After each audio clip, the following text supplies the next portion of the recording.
واجبات روزہ کے سلسلے میں ایک دو مسئلے آپ کی خدمت میں بیان ہوں گے۔ ماہ مبارک رمضان نزدیک ہے تو بہتر ہے کہ روزے کے مسائل سے ہمارے نوجوان آشنا ہو جائیں۔ تو روزے کی تعریف میں یہ بیان کیا گیا ہے کہ روزے سے مراد یہ ہے کہ انسان فجر صادق سے صبح صادق سے لے کر اگلے دن شام مغرب تک مبتلات روزہ چیزوں سے پرہیز کرے۔ وہ چیزیں جن سے روزہ باطل ہو جاتا ہے ان سے اجتناب کرے، یہ اصطلاحی روزہ ہے۔ اور یہ کام، یہ اجتناب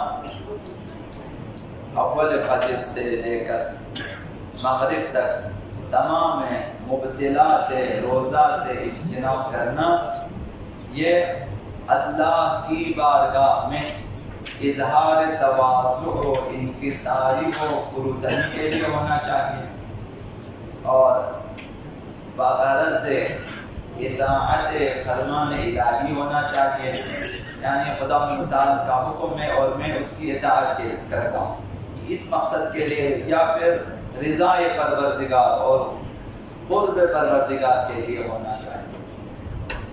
تو یہ فجر سے لے کر مغرب تک آپ کی پرہیزگاری اور اجتناب اور مبتلات روزہ سے پرہیز کرنا اس مقصد کے لیے ہونا چاہیے، خدا متعال کے لیے ہو، للہ فللہ ہونا چاہیے، کسی اور مقصد کے لیے نہ ہو۔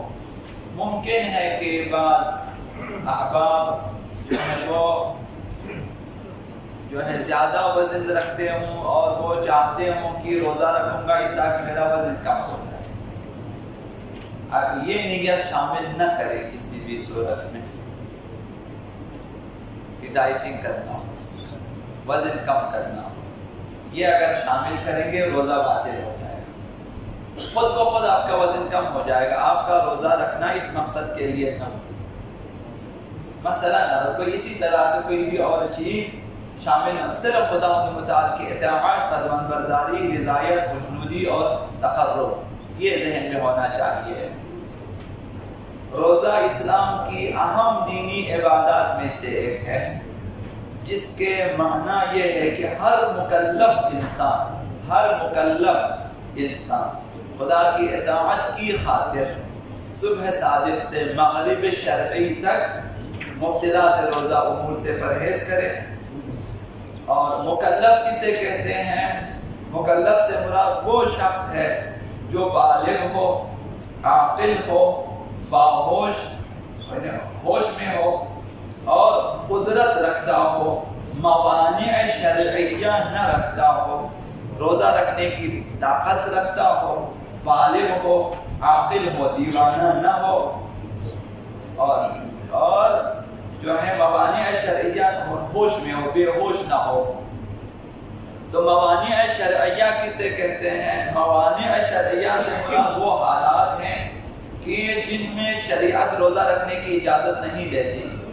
مثلا ایک انسان مسافر ہے، ایسے سفر پہ ہے جہاں پہ نمازیں قصر ہوتی ہیں، تو وہاں روزہ بھی قصر ہے، شریعت میں اجازت نہیں ہے کہ آپ وہاں روزہ رکھیں ماہ مبارک رمضان کے روزے، مگر یہ کہ نظری روزے جو سفر میں رکھنے کی نظر کی ہو۔ مثلا بعض لوگوں نے کہا کہ رمضان مبارک کے روزے سفر میں نہیں رکھ سکتے، وہ سفر جس میں نماز قصر ہوتی ہو، یا پھر مثلا خواتین کے لیے عذر شرعی ہے، حالت حیض میں ہے یا حالت نفاس میں ہے۔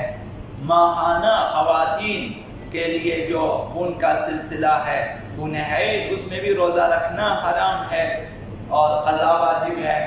بچہ جننے کے بعد 10 دنوں تک یا ایک لحظہ یا 10 دنوں تک خون نفاس کا سلسلہ چلتا ہے، یا ایک لحظہ یا پھر زیادہ سے زیادہ 10 دن۔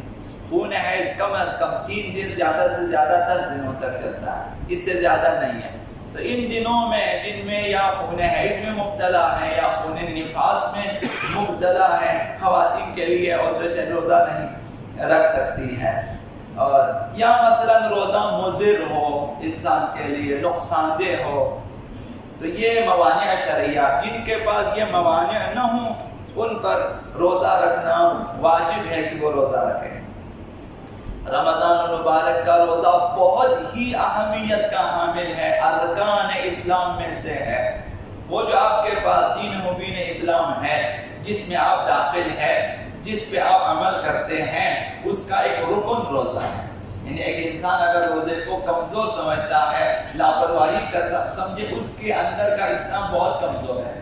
روزے کو اہمیت دینی چاہیے۔ ہر صاحب شرائط انسان پر ماہ مبارکہ رمضان کا روزہ واجب ہے۔